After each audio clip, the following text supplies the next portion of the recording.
Assalamualaikum warahmatullahi wabarakatuh. Alhamdulillahirrabbilalamin. Wabihi nasta'in wa ala umuri dunya waddin. Wassalatu wassalamu ala asrofil anbiya wal mursalin, nama ba'du. Semoga kita senantiasa masih diberi kesehatan oleh Allah Subhanahu wa taala, kesehatan batin maupun kesehatan secara zahir, sehingga kita senantiasa melakukan hal-hal yang positif dan istiqomah dalam kebaikan. Langsung saja, di hari ini kita mau membahas tentang kenapa orang bisa terkena ilmu hitam, khususnya santet, pelet, guna-guna dan sejenisnya. Itu kenapa?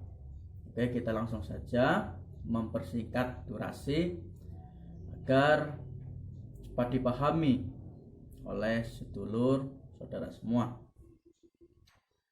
Jadi orang yang mudah terkena ilmu hitam, khususnya santet dan sejenisnya, itu pertama itu sugesti, saudara. Apa itu sugesti? Yaitu pemikiran bawah sadar kita, di dalam bawah sadar kita itu bersugesti atau berkeyakinan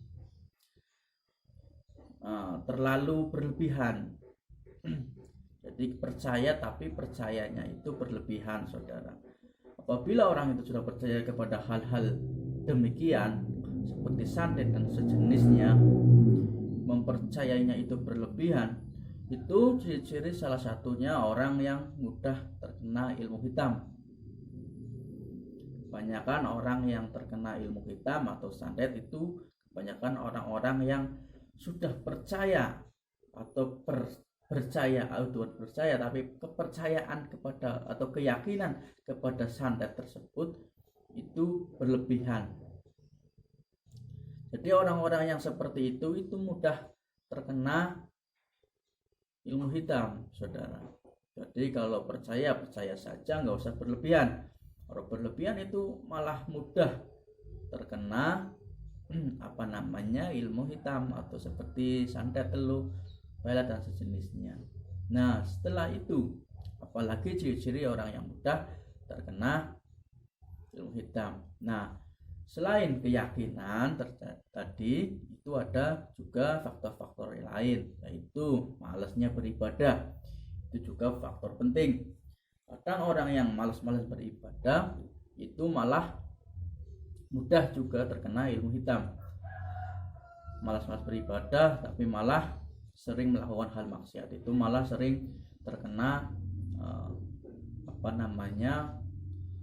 mudah terkena ilmu hitam atau energi negatif mudah masuk ke tubuh orang yang sering melakukan maksiat atau malas-malasan beribadah. Itu juga bisa mudah dimasukin hal-hal yang negatif. Contohnya tadi ilmu hitam dan sejenisnya.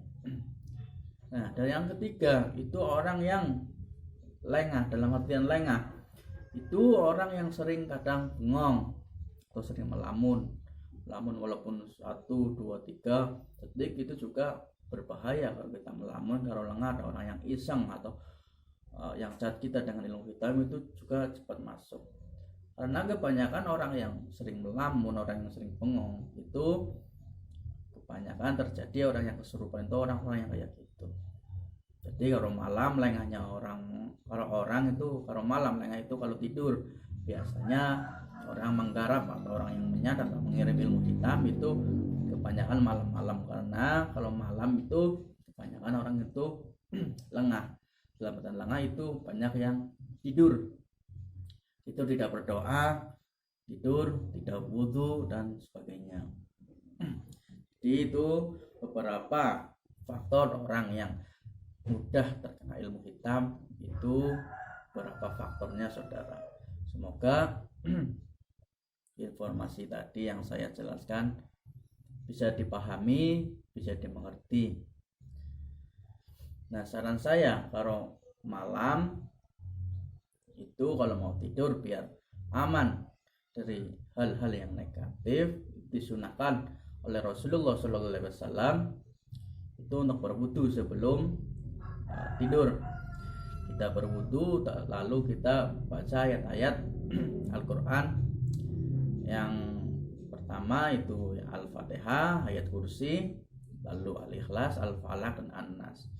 Itu dibaca Al-Fatihah 1 kali, ayat kursi 1 kali, Al-Ikhlas 3 kali, Al-Falaq 1 kali, An-Nas 1 kali cukup. Lalu tiupkan ke telapak tangan kita, lalu kita usapkan seluruh badan. Insyaallah kita terhindar dari hal-hal yang tidak diinginkan. Wabil khusus yang dikirim ilmu-ilmu hitam seperti syarat, insyaallah kita terhindar dari hal-hal tersebut. Kita boleh meyakini adanya ilmu hitam, tapi jangan terlalu kita over meyakini hal tersebut. Kita harus yakin sama kekuatan Allah, bahwa kekuatan Allah itu jauh lebih dahsyat daripada ilmu yang ada di muka bumi ini atau alam semesta ini.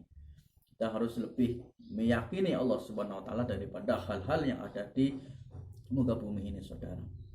Insyaallah kalau kita sudah meyakini bahwa Gusti Allah atau Allah Subhanahu wa taala Tuhan kita itu lebih dari segalanya, insyaallah kita akan terhindar dari sesuatu yang tidak kita inginkan. Ya, segitu saja saudara penjelasan singkat dari saya, semoga dipahami dan dimengerti, semoga kita terhindar dari hal-hal yang tidak diinginkan, khususnya terhindar dari hal-hal ilmu hitam, santet, teluk, kunekun, dan lain sebagainya. Semoga kita selalu dilindungi Allah Subhanahu wa taala, semoga kita selalu ibadah kita selalu dijaga, zikir kita selalu istiqomah dan bersolawat. Insyaallah kita kalau istiqomah dalam ibadah, insyaallah kita akan terhindar dari hal tersebut. Begitu saja informasi yang bisa saya share atau saya bagikan untuk teman-teman saudara, sedulur semua, pecinta spiritual supernatural.